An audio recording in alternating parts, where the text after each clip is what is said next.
Bonjour Véronique. Merci de nous accueillir dans votre atelier. Avec plaisir. Et par exemple, depuis combien de temps vous êtes céramiste à Avignon? Depuis 2009. 2009? Oui. Vous vous êtes installé dans cet atelier? Non.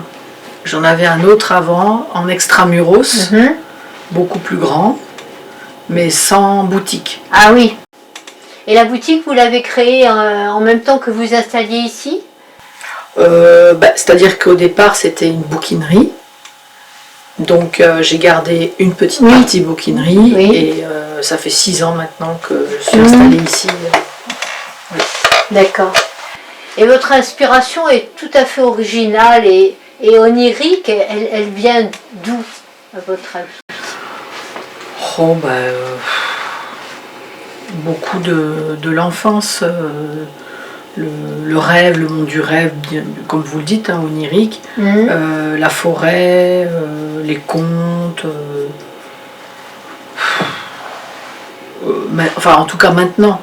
Au départ, quand j'ai commencé, c'était plus d'actualité, c'était des choses à exorciser, des choses beaucoup plus difficiles qu'aujourd'hui. Aujourd'hui, c'est beaucoup de douceur, des sculptures animalières que je ne faisais pas avant. On est d'accord.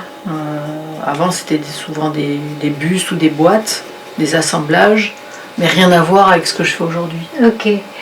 Oui, il y a des boîtes qui ont même un côté un peu macabre. Oui, parce que ça me plaît. Oui. Enfin, ça m'a plu. Oui. Maintenant, je n'en fais plus, mais à une période, j'aimais les photos anciennes, j'aimais tout ce qui tourne autour de la vanité,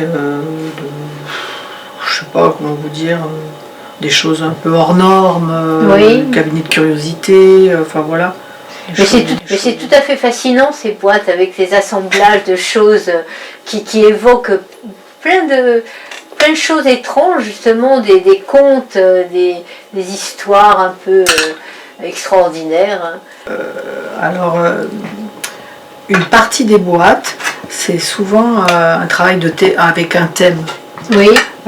Et notamment, j'ai eu le thème, ça c'est un galeriste lyonnais qui m'avait proposé de travailler sur les chansons et la vie d'Édith Piaf. Ah d'accord. D'où toutes ces boîtes un peu étranges, mais qui racontent en fait les chansons d'Édith Piaf.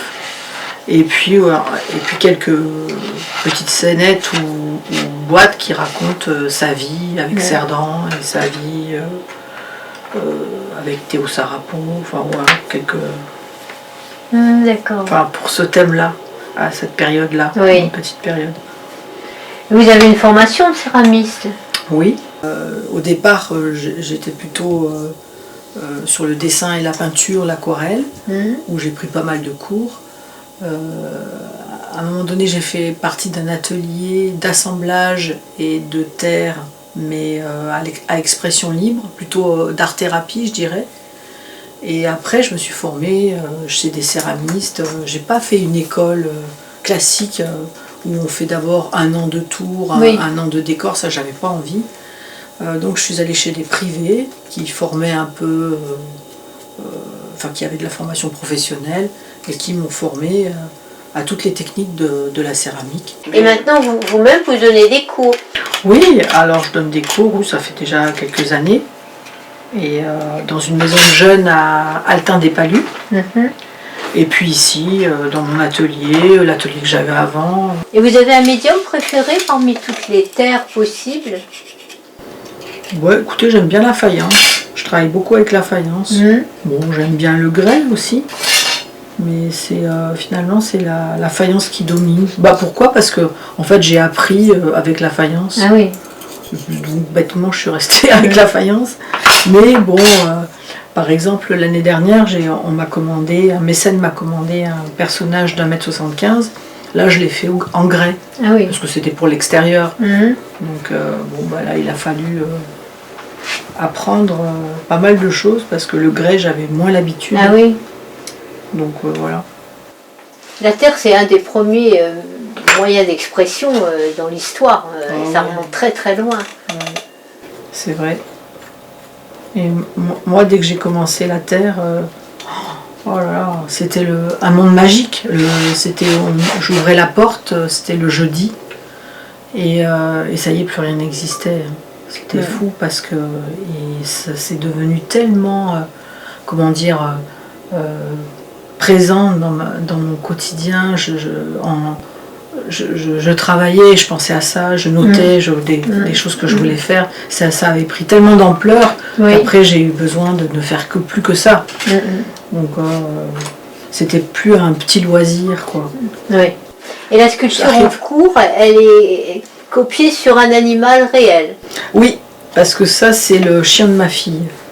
Alors évidemment je l'interprète un peu plus gentillet, je dirais, moins... Enfin gentillet. Je sais pas, peut-être qu'il a l'air féroce, mais j'y mets toujours un petit peu de naïveté, je dirais. Malgré moi, j'ai envie que les animaux soient gentils. Bon, après, de temps en temps, j'ai des commandes. Hein. Des gens qui m'ont commandé un zèbre une fois. Grand, un gros? Non, petit. Petit. Qu'est-ce qu'on m'a commandé? Des lièvres, des renards. Ah oui. Et vous les avez transformés en quelque chose d'un peu fantastique ou ils sont réalistes aussi? Bon, souvent un peu fantastique quand même. Parce que quand on me laisse le quartier libre, je dirais. Oui. Parce que si on me laisse pas le quartier libre, c'est vrai que c'est un peu difficile. Mais bon, après c'est une contrainte comme une autre.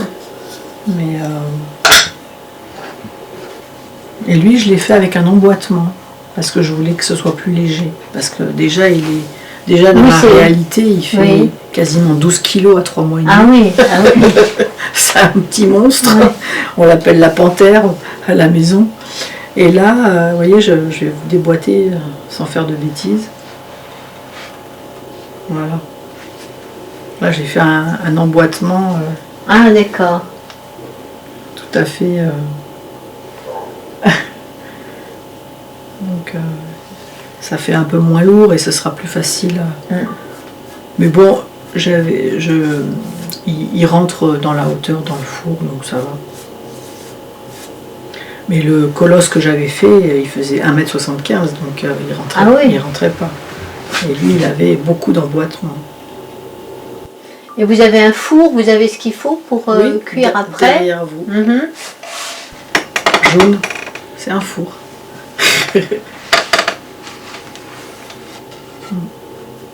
Et bon, j'arrive à tout faire cuire là. À tout faire cuire, ah oui. Oui, avec des emboîtements, vous pouvez. Oui, c'est ça, oui. Et à la cuisson, il n'y a pas de rétractation? Si.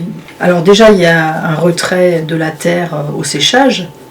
Parce que là, c'est pour ça que quand vous faites quelque chose, si vous voulez des côtes, il faut faire toujours un peu plus large. Oui. Parce qu'il y a le retrait. Et à la cuisson aussi, ça se rétracte un peu.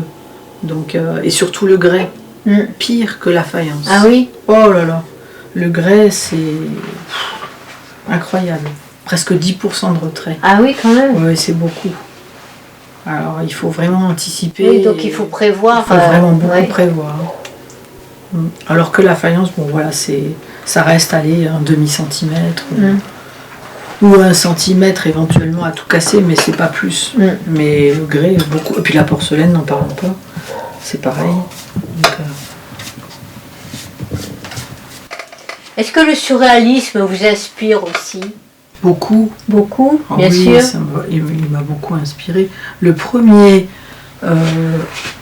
portrait, je dirais que j'ai fait, enfin premier buste, c'était un autoportrait. Et qui, peu de temps avant, j'avais été voir une exposition j'avais été au musée d'Ali à Figueras. Et j'ai eu très très envie de m'amuser avec cet autoportrait. Et j'y ai mis des plumes et un homard sur la tête. Et bon, mais le travail de Dali, j'aime pas tout ce qu'a fait Dali, mais globalement, sa folie est quand même très intéressante. Oui. Et ce côté onirique, là,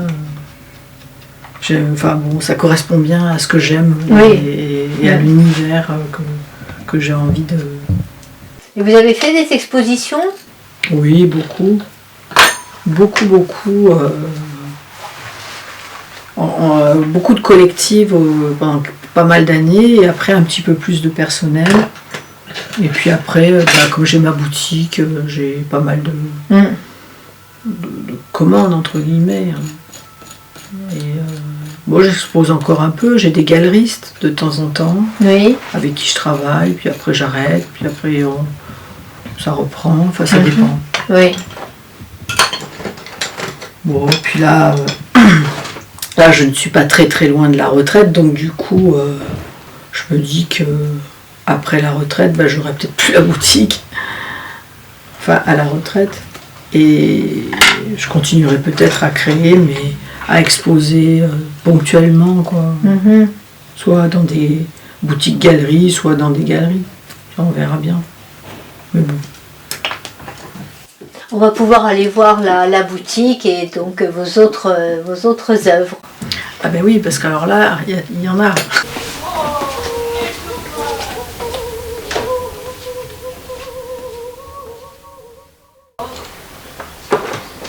Donc ici, on a une vue d'ensemble finalement de votre œuvre et de votre univers, Oui. qui est tout à fait particulier et fascinant vraiment. Là, c'est ce dont vous nous parliez sur Édith Piaf. Oui. C'est des assemblages. Est-ce que c'est Isabelle Adjani? C'est ce qu'on me dit, mais en fait non. Non, pas vraiment. Et les... Comment ça s'appelle là? Les globes de mariée? Oui. Ça, c'est tout à fait extraordinaire. Et cette sculpture, quelle est votre inspiration? Elle est un peu dérangeante quand même. Écoutez, celle-ci, fait partie d'une exposition qu'on avait montée avec une amie peintre sur la vie et les chansons. La vie et les toiles de Frida Kahlo. Ah, d'accord. Et lui, il représente Diego Rivera sur son siège de communiste. Ok. Et là, on peut aller voir par là? Oui.